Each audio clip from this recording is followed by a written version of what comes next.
This is really comfortable. Am I still in the shot? I'm gonna try that out. It's kind of like, yeah, it's, Kakalaki. I can't do this. It's so comfortable, Pete.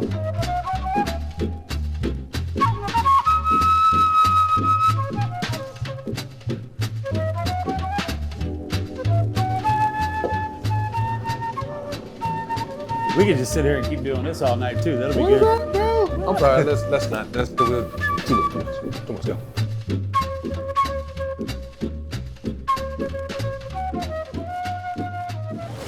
Greg, What's happening to you? Mike, Mark. guys, thanks for meeting me out here today. No problem. And thank you for hosting us. Ain't no problem. Ain't no Mr. problem. Two-time guest. Yeah, man, it's fun. Last time we were here to talk to you about your restaurants. Today we're here to talk to you about soul food sessions. Big news, big stuff. Yeah, last time we sat down, so you guys hadn't even done a dinner yet, right? Nah, man.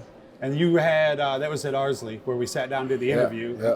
And then the you first guys dinner did was there too, yeah. So kind of like Pete and I, our project, there's two stories. There's Pete's story, and then there's the truth. Well, I mean, we got two guys that both were working on ideas that were similar, and the universe brought us together, and Order Fire happened. You guys, sort of similar. There's the one origin story that everybody sort of recreates all the time, and then there's the reality of, let me see if I get this right. There's Jamie, Greg, Mike. Yes. Right. Yes. And Jamie Barnes wanted to do a dinner. Greg Collier was pitched this idea by Jamie. Mike was working on the idea about some kind of dinner with a scholarship involved. It's something like that. It's something like that. We have no idea. We don't know which of those things actually happened and who actually did all of those things, but all of those things happened. All of us was thinking about doing something. I think most of us were motivated by being in other dinners and never being in our dinner. And when you say being in our dinner, I saw you nodding your head, Mike. What exactly does being in our dinner mean? So, me and Greg have been doing, I guess, these dinners around the city for a couple of years, all right? And when we say these dinners, we mean it'd be Greg or me are the only minorities or black, we'll just say black chefs in the mix of the chefs. Right. So when we came together, it was all of us. All the brothers were a group of us coming together and doing a dinner. So it wasn't like, I hate to say it, we didn't feel like we were tokens being in the room. It was all of us doing our thing, doing the same thing we do when we went to dinner with the other chefs. Right. But now it's us. It's our environment. We feel like we really belong in this space. Hopefully, Soul Food Sessions gives even the black community another perspective of, like, you can, be talented and display your talents, and people will see them. Put some paint where it ain't, that's a really good thing to see as a black person or a person of color, to see faces out here killing it, out here making great food and great drinks, shining. And it's something that it wasn't available in this locally until, in my opinion, until we got it going in this way. I remember when me and Greg first met. We met at Chefs of Charlotte meeting. That's the meeting where the chef said, well, at least you're just doing breakfast. The first time me and Greg sat down and had a conversation. And then after that, we connected on a level because we were both trying to do something different. Like, I had the food truck going at that point in time. He was down in Rock Hill, and it was, it was kind of like the meeting of the minds. From that point, we wanted to do a dinner together from like right there. Yeah. And then it just kind of grew. So I think that us coming together has helped all of us grow. When I moved here, I went and looked up Black Chef. I looked at Black Chef Charlotte. And I saw the 2 or 3 people who had Black Chef and Charlotte in their name, and I friended them. And I reached out to them and I had conversations with them. Mike was from Tennessee. So for me, I was like, oh yeah, he a Tennessee cat. And when we first, even the Facebook messages was like, oh yeah, this is my guy. Like, I know, like, we already, I don't even have to talk about the story. I don't even have to talk about what he went through. He's from Tennessee, I'm from Tennessee, albeit different parts, but super similar. So that's how it started, at least hey, me and you gotta do something. And we have to do something on the level that, because we talked a lot about, hey man, like, I ain't just a food truck chef. Hey man, I ain't just a breakfast chef. So there was already a single bone to pick, add to the millions of bones that we had already grown up to pick. So it wasn't really about circumnavigating the system. It was just about trying to beat the levels. It's like, yo, level 1, level 2. I don't want to whistle. I don't want to skip from level 3 to level 7. Man, I'm about to crush level Each 1 level. quick. I'm gonna crush level 2. I'm gonna crush level 3. And people gonna be like, bro, why you not up around level 9 with us?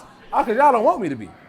Or for whatever reason, it's like, nah, wait, you're supposed to be on this level. Okay, cool. Well, let me go ahead and keep crushing these levels. Because I need everybody to get it and see it and feel it and understand it. So when the Soul Food Sessions dinner happened and we had the conversation, I'm probably the arrogant one in the group. And I'm arrogant in the group because I know who we are collectively. Like, each of us are good, but like collectively though, any 5. You know what I'm saying? I felt so strongly about that when we talked and we met that I was like, and again, everybody has different reasons for Soul Food Sessions, right? Everybody feels differently. For me, I was like, yo, we're about to do so many dope things that nobody has ever done in the city that people are gonna be like, They gotta pay attention. how y'all do that? Our first dinner, there was so much support. It was a small room, 45 people. You could just see the excitement and the buzz to have 5 Black chefs in a kitchen preparing super high quality food and an atmosphere that has never been done before here in Charlotte. So I just feel that the Black community is inspired by Soul Food Sessions. Yeah, we're an inspiration. To see that it grew from one-time dinner to a series, and we're doing dinners that don't even feature us. You know, we have the Soul Sisters coming up. You know, that would be the Black female chefs doing that one. So, you know, just to reach out and have so many people wanting to be a part of it. You know, we have so many chefs contacting us to be a part of it. So it's growing bigger than just us. And that I never imagined that. So that's a cool thing to see. How big did you, like, what was the ceiling that you said, okay, well, this is it? So 2 dinners, and then we move on, like. There was no real ceiling. The funny part is when we were doing the first dinner, right? We were trying to name it, and somebody was just like, we can call it Soul Food Session. And I was just like, nah, I want to call it Shuns, because we don't know how many of these we're going to do. I think we literally have a fucking PDF with the S, without the S, and then we had to change it. We had to change it because we were That's like, some real- that's if real. this goes really well, we're going to have to do more. We can't just do one. Like, and then after that first night, when all of those people were in there and Dawn was full to the brim, people trying to get in, people calling. Like that night, we were like, we gotta do another one, but we gotta get a bigger venue. Yeah. And So it was just you, I kinda mean, like, you guys knew how good you were. People reacted to that dinner before they ate your food. It was tremendous. they saw the vision though. I think people saw the vision. Like they saw the chefs, they saw the name of chefs, and they were like, oh, this is gonna be dope. This is gonna be hot. But we didn't know how big it was really gonna be until we did dinner at Lucas. When we moved to Lucas and we filled that place up, I felt like that's when we knew for sure. Because, you know, don't get me wrong, we sold out the first one, but that was a lot of friends in that room too. A bunch. There was a bunch of friends in that room. So then when we did the second one, and it was, you know, still some friends, but then 70 new ones, like that was, for me anyway, that was a moment for me. Like I was just kind of like, it's standing room only in here right now. We're on to something. And it just kind of just kept, and it escalated from there. We know what the food industry is. It's still, you know, it's still a white man's world. So the food industry is still, you know, very reflective of that. This isn't just a problem in Charlotte. The whitewashing and the and of industries, their lack of representation in the culinary in the bar world. This is something that is an issue nationwide. I never have to worry about speaking.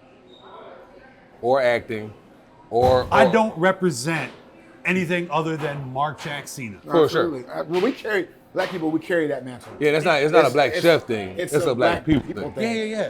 For example, every time he sees that idiot on the TV interview and he can't speak, looks awful, we're like, oh man, why they pick him? Because he feels like he's representing not just himself and his neighborhood, but all of us.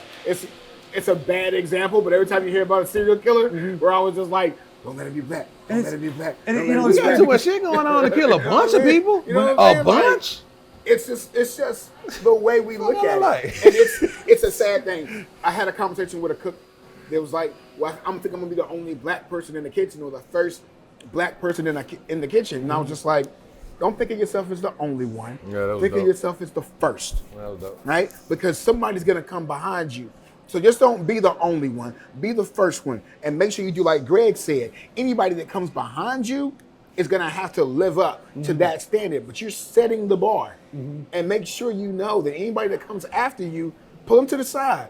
Pull that young brother, that young woman to the side and be like, look, you in here now. Now you gotta step up. Right.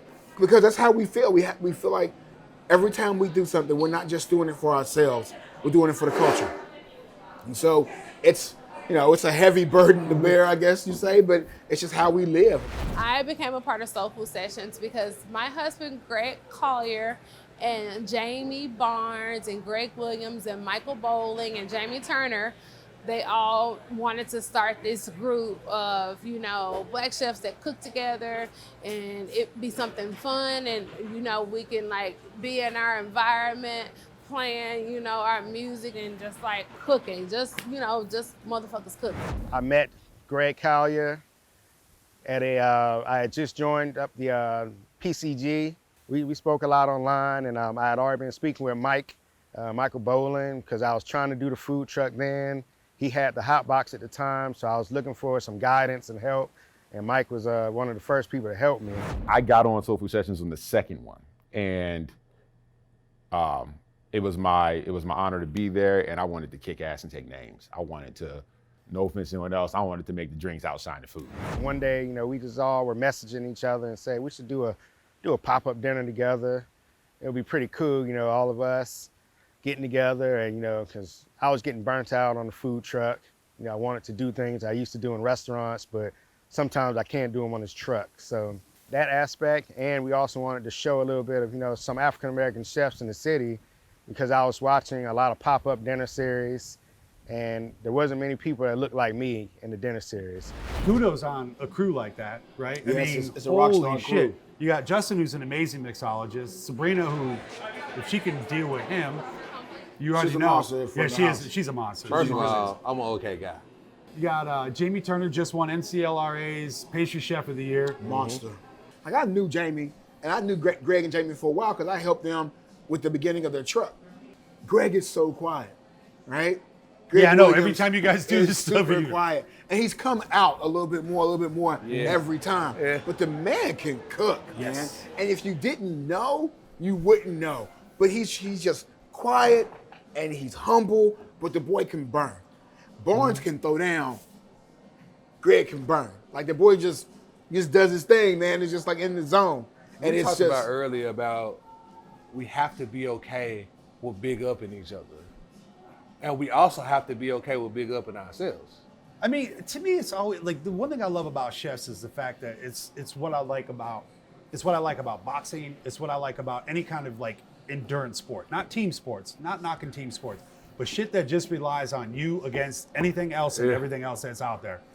You win or you lose strictly on what you brought to the table Yeah. that day. Yeah. And you're the best tonight, and tomorrow you might not be. He might suck.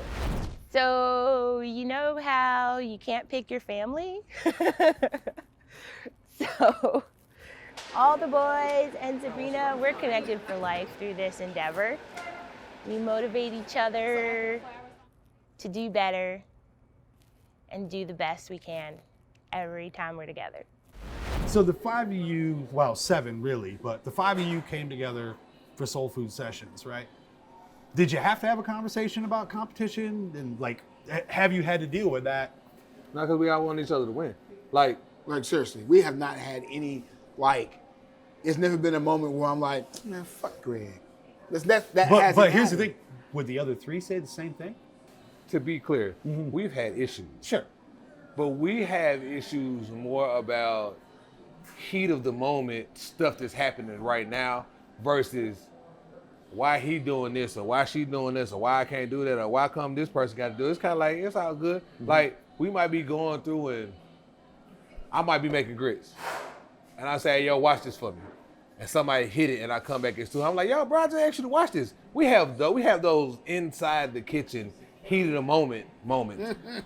Why you, Jamie is baking something at 325, somebody go and hit it to 400. He's like, yo, what? She like, yo, what? I had the oven at, so those things happen. Kitchen things happen. We have those. We had That's got nothing we to had do. one outside of the kitchen moment. Me and Greg Williams in Baltimore were like nose to nose, but it was end of the night. Yeah, it wasn't ego stuff either. Tired. Sure. Everybody needed to be getting done. It was just one of those moments. But family, you know, Word. family has disagreements. Family has arguments. And then you work through it, you talk about it, you work through it, you move on. Hug it out, and you move on. You know, and that's what we've been able to do that, which is why here we are 3 years later, sitting down with the Order Fire crew, you know, getting ready, you know, looking into next And year it's still what us. we're going to do next year. And it's And still us. It's not, well, you know, this person's no longer doing it, or, oh, this person's doing their own thing and they're not no longer doing it. It's still us. It's still the same. All right. So if Soul Food Sessions were to end today, what's been the best moment for you? I got a suspicion that almost everybody's answer probably might be the same, but mine of course would be the James Beard. James Beard House. James Beard House. Going to the Beard House and getting that national recognition, I feel like the sky is the limit. Man, it was crazy. We took the energy from all of our dinners and turned James Beard House into a party. It was crazy. I like that we all kept the same vibe, laid back, you know, and I think the staff at James Beard, they noticed that too, because they were very laid back as well with us. You know, it was a good time. I remember I walked past James Beard, the front door, multiple times, because I didn't even, James Beard, you don't even know it's there. It's really a small sign. So we walk down to James Beard, and then I walk in and everyone's just bustling, it all in there, like laughing, joking, and I was like, you know, like, I don't know. It just was like, I walked into the home, people I knew, and everything just melted away. It was like, this shit is about to be okay. We went and we killed it. Like, Everybody. Jamie's everybody dessert. killed it. Jamie's dessert. Justin's drinks. We killed it. Like, everybody's dish was. Sabrina got to be who she really is, which is a hostess. She didn't have to run the service because James Beard House has a flawless team. They have a wonderful crew. So she actually got to host. Oh God. Like, so everybody got to do them, and it just made the experience that much better, bro. We had Erykah Badu and Wu-Tang and Outkast on the playlist at the Beard House. Like, so we Somebody killed said it to us. Yeah. They said this is the blackest the Beard House has ever been. Yeah.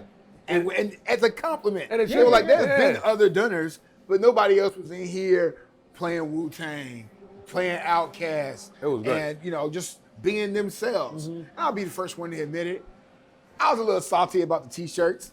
I felt some kind of way about it because Greg wore a T-shirt and people wore what they wanted to wear, basically. And then once we got there and I talked to the people at the house and they were like, this is y'all's house for the day. It's not you're at the Beard House. This is your house for the night. Do whatever you want to do. That's so funny because when we did Beard House, my sous chef Brett was like, he gave me the up and down. He goes, oh, so now we're wearing jeans? And I'm like, if I could get out of the whole monkey suit, Yeah, I'm out. and I mean, you guys have seen me the last 5 years. If I didn't have to do what I'm like at Southminster wearing a uniform, and I'm not knocking it. That's Right. You know, it's Ryan's kitchen. And I'm gonna do what Ryan wants. But I'm so done with all that fucking pretense. Yeah. Just cook.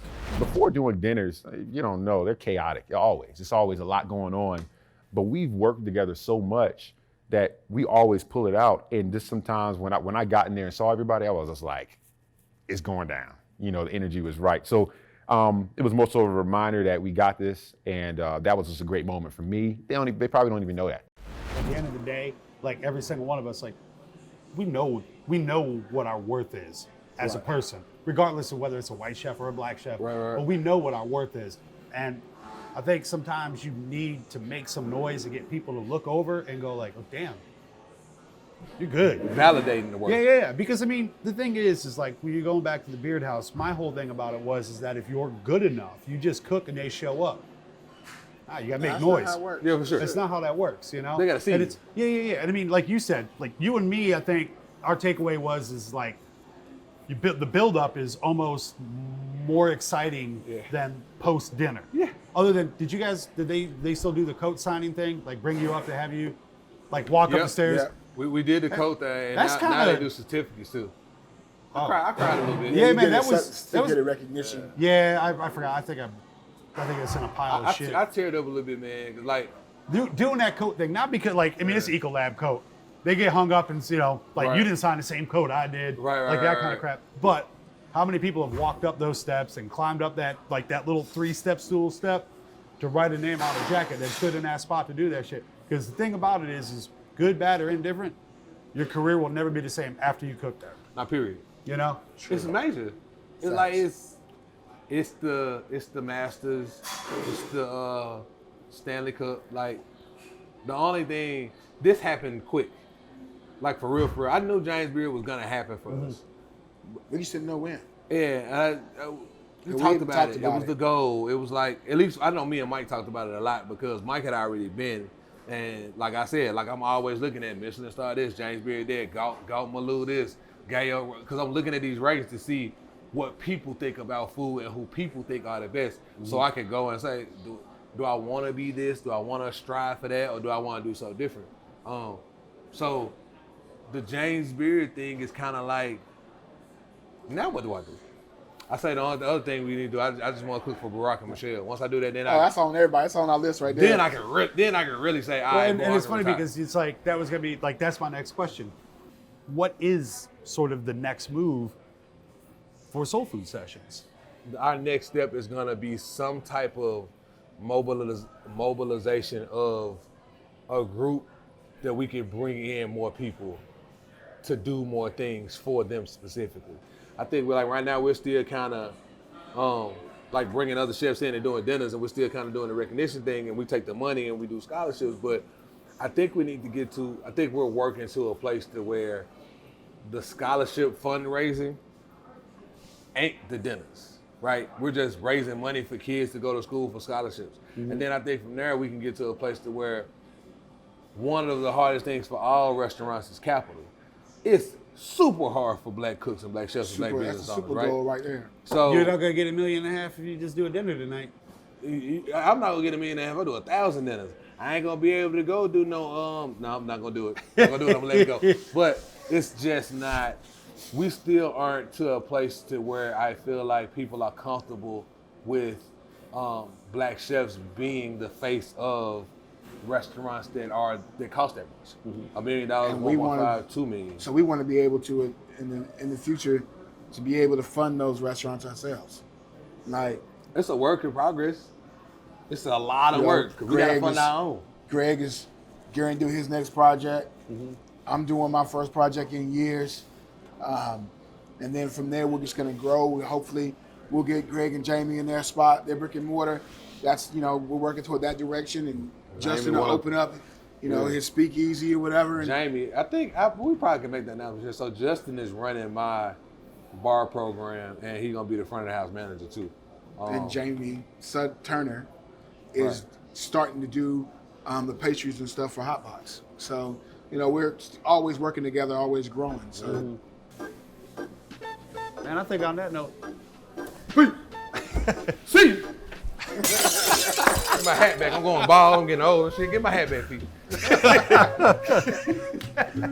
Greg, thanks, Trees brother. just thin.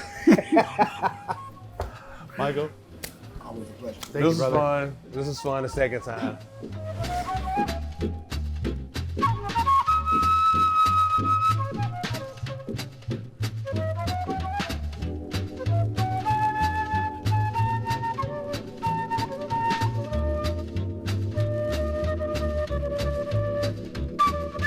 Oh man, don't ask Sabrina about me though. Don't have to bring about me either.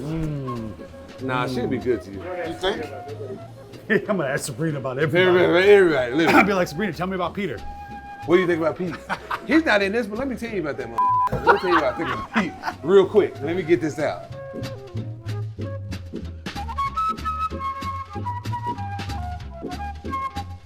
Well, You yeah. gotta come with the rap. Yeah, I thought we was gonna be there. Although, let's face it, some folks have bought their rep. True. But that's a whole other conversation. Hold on. Oh, do we have time for that? For this? Jeff said no.